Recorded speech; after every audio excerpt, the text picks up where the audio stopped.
Hello, wonderful, delightful Cancer and Sun in the fourth house. How are you? I hope you're well. It is not hard to be unwell, but it is also not hard to be well.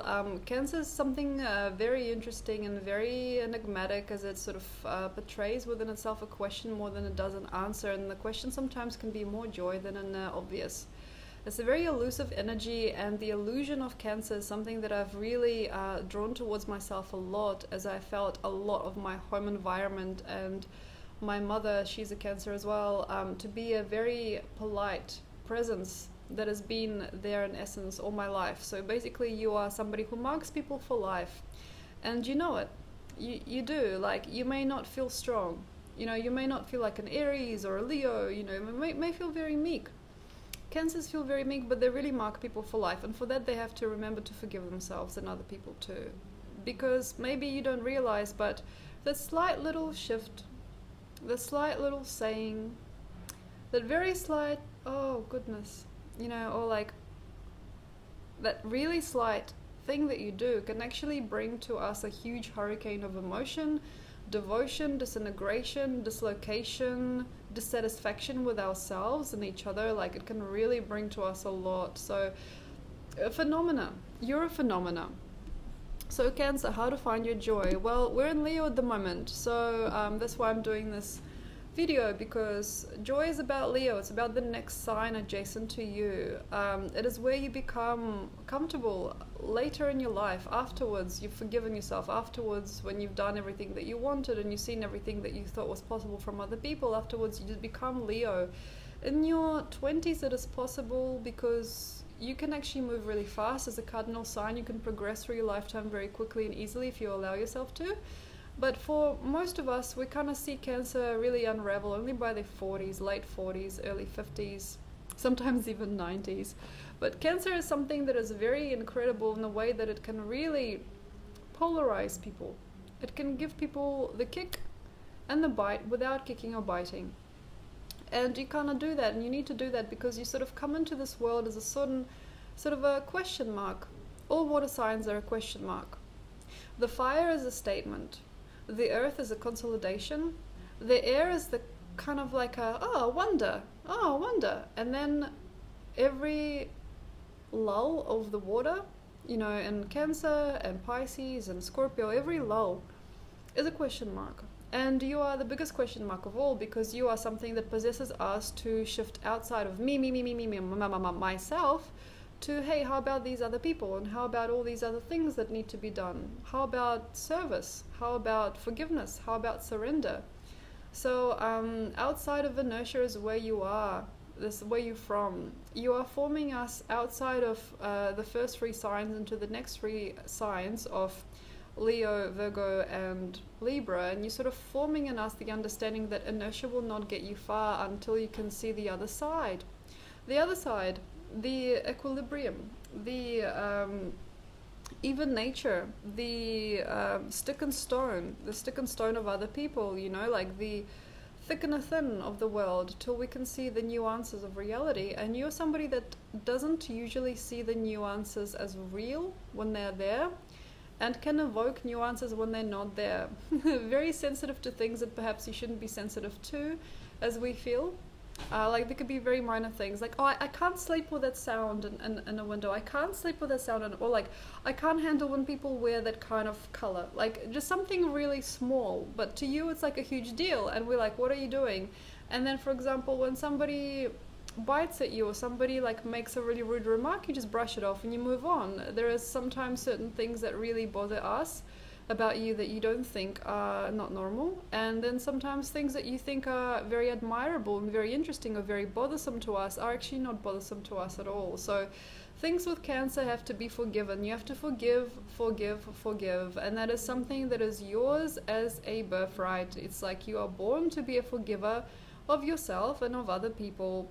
But most of the time Cancers don't forgive, and they've got to like stagnate in the same type of pattern. It could be a very small pattern, like with a smell or a freaking color, like with a certain type of environment, with a certain type of like cleanliness level, like oh my god, there's dust on the mantelpiece. You know, like there could be like a certain type of very small thing that they can carry on and on and on and on until their later years, and then they see, hey, that wasn't a deal at all. I don't know why I was carrying that, because you were maybe brought up that way, or you were trying to bring somebody up that way, or you were trying to show something, or trying to possess some kind of ideal, and things are murky there. Murky, very murky. But eventually Cancer does birth something big.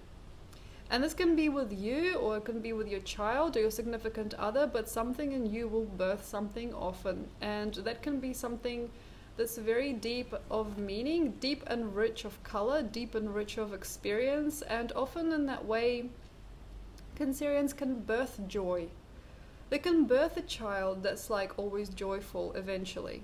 Like after they shake off the karma of their parents, you know, they can birth a human being who, you know, through an erotic experience, who then finds maybe somebody else and settles with a family. They can birth a huge house. They can birth a business for somebody else, or they can birth their own dream. They can. After they understand that negative mind is not something that keeps them alive. It's not something that keeps them alive, even though sometimes you feel alive when you hurt. Because you feel something, you know, you feel alive when you hurt. You feel alive maybe sometimes when you're depressed, or you're complaining about something big or something small. Sometimes reality changes with Cancer and they don't understand. Like say if they've had need in like all their life when they were a child, and they've decided, I'm going to be poor forever, forever, forever. And then suddenly their life changes, and by their 50s they've got the big house, and they've got the boat, and they've got the garage, and they've got the 2 cars or 3 cars, and they've got so much money in the bank, but they're still, I'm broke, I don't have enough, I don't look at the economics as, oh, look at this world, it's falling apart. And that's something that we really struggle with as a human species. It's like, get over yourself, come on, look, everything's fine. But sometimes you as a Cancerian person, 4th house sun, can't relate to other people. Like, I've got needs, or like, I've got a story and it's sad, or I've got this house and it's boring, or I've got this person and it's dumb, and this guy and he's too short for my liking, and something like that. Like, a Cancer will find something to really moan about most of the time, and then until you can forgive yourself for that quality, I feel you won't be happy. And forgiveness is like this, like sometimes you can moan and moan and moan, and it can be inertia, like it can be part of the inertia. Sometimes continuing from Aries, you know, you say, for example, you used to be really in love with somebody, and you actually really felt something for them, and then they broke your heart, they broke it off, and you felt a lot of inertia and a lot of trouble and a lot of torment and torture, and like crazy, like acting out, like smashing of glasses, and just like, you know, falling in bed and crying, and like ripping your clothes off, and just like giving yourself to a stranger that night, or something like that. Like there's a lot of emotional storms. You're like the ocean, you know. If say Pisces is the depths of the ocean, you know, your frequency is more like the sea, you know, the sea with the splashes and, you know, the waves and the coming and going. If you look at Scorpio though, like Scorpio's different. Scorpio's kind of like the desert with the extremes. It's interesting because Scorpio is, you know, traditionally a water sign, but Scorpio is like the scorching sun and then the pouring rain. But like in any way I feel with you, sometimes things can be really hard on you at one point in your life. Say you were 24 and your husband left you, and you were crying, and inertia was so deep that it carries on through your system. So sometimes you can feel that inertia bombarding you later in your late 20s and your 30s and your 40s and your 50s, and that feeling is going to leave, you know, what he did to me, you know, what he did to me. But you got to like start understanding that trait as something that's actually really powerful when it's used correctly. So it needs to transcend itself, and you have to constantly remind yourself not to be in the past, because past, present, future for Cancer is like one continuum. It's very hard to find the borderlines between what's truth and what's fiction. It's very difficult sometimes to snap out of things, and it's really, really hard to imagine new things sometimes, unless you can create or connect to the stories of the past as jokes. That's how you know you've done it. So you can go, oh my gosh, you know, like he left me alone and he never knew me and he never loved me and he never cared for me. And then, oh my gosh, and he went out with this other girl in his fancy car, you know, and then you got like that, you know, that snap of like a tail. It's like a scorpionic, slightly scorpionic energy.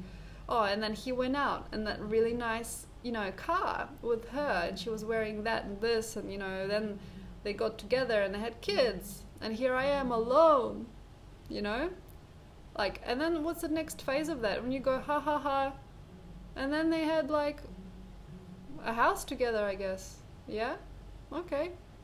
And where am I? I guess I got a home too. Okay. And then what's the next? It's like, oh, I actually think that I'm better off alone because we used to fight all the time.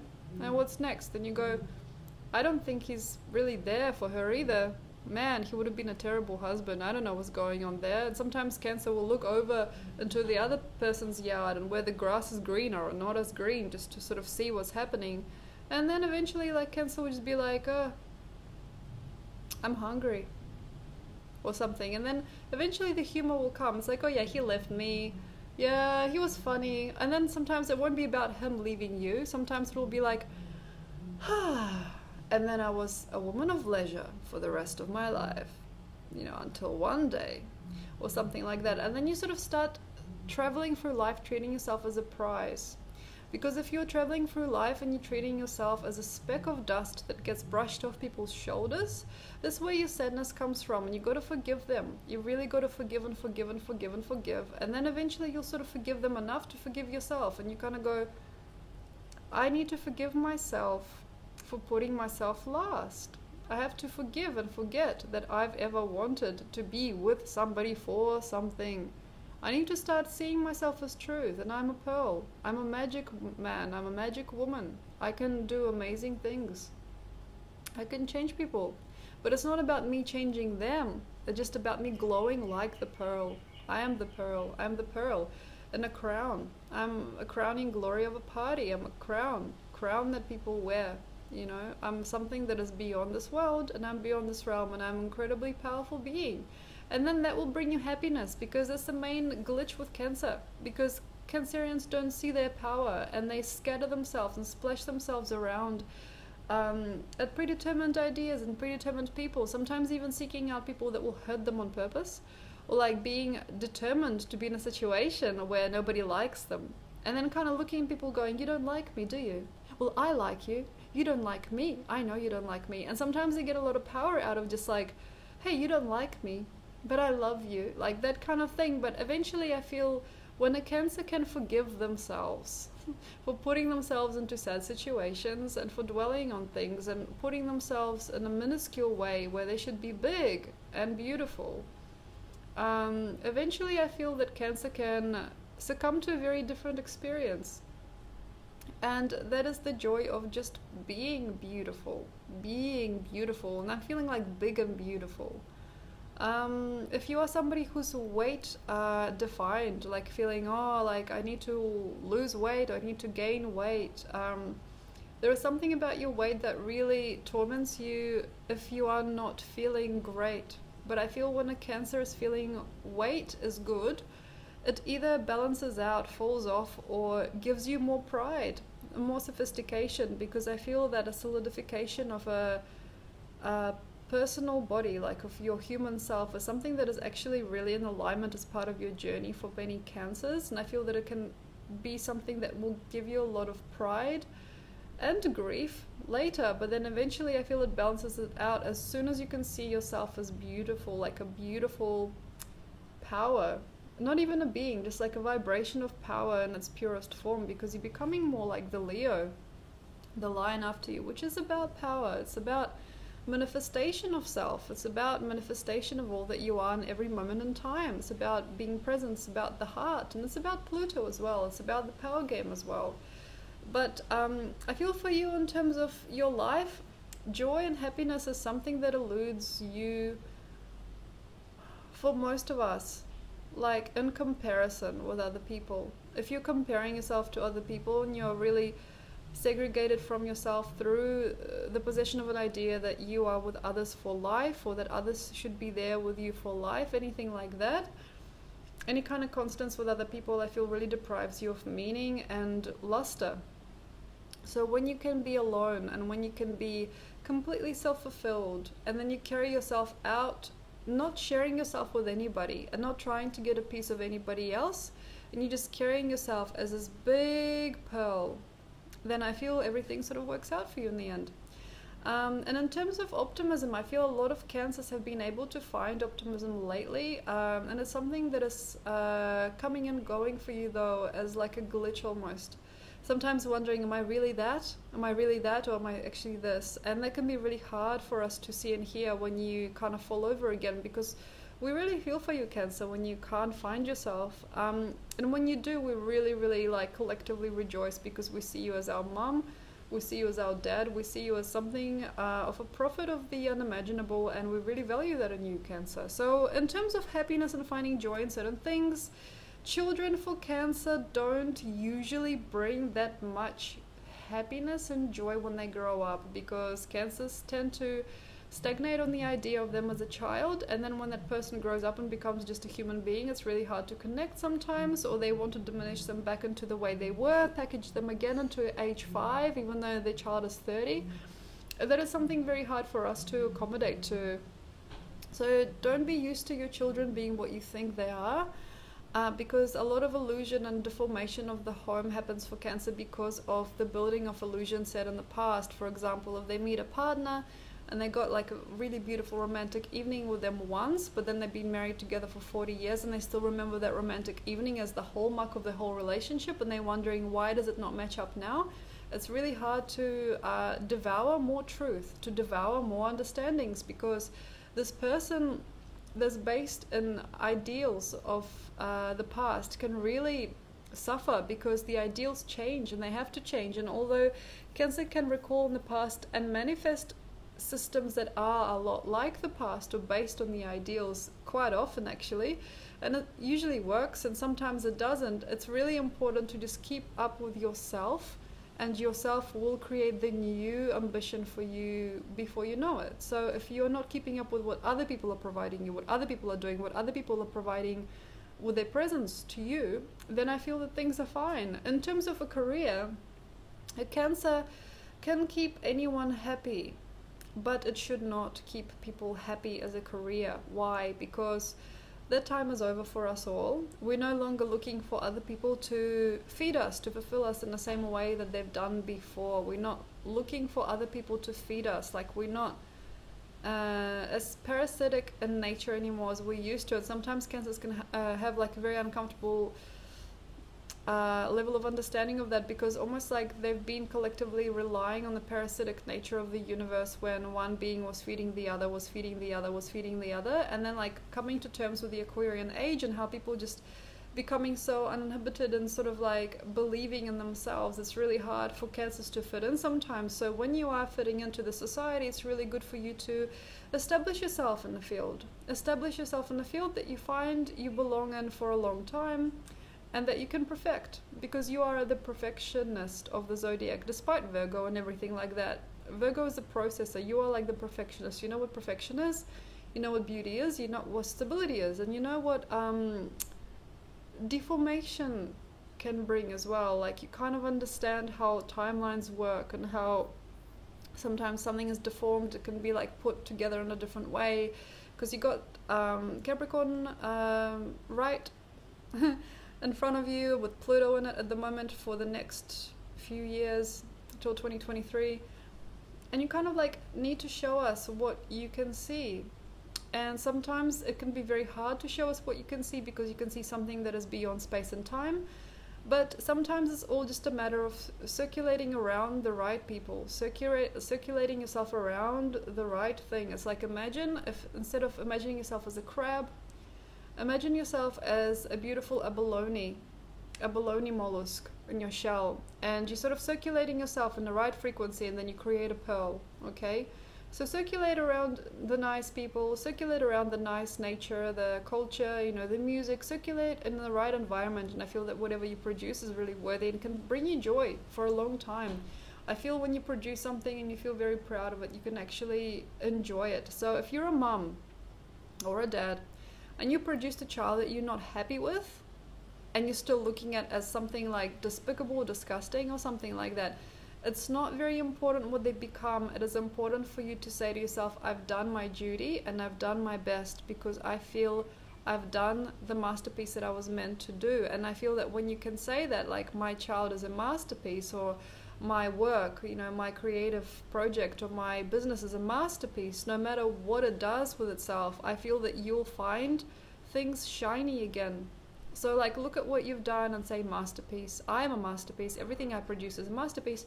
And I feel that no matter what the actual outcome is, you can create it more beautiful just by knowing it and by informing it that it's beautiful. So don't hold back from your children, even if they're grown up and they got, you know, the bad wife or the husband, you know, and they've got like terrible lives or, you know, terrible kids. Like, even if you're judging them, just say they're beautiful, they're wonderful.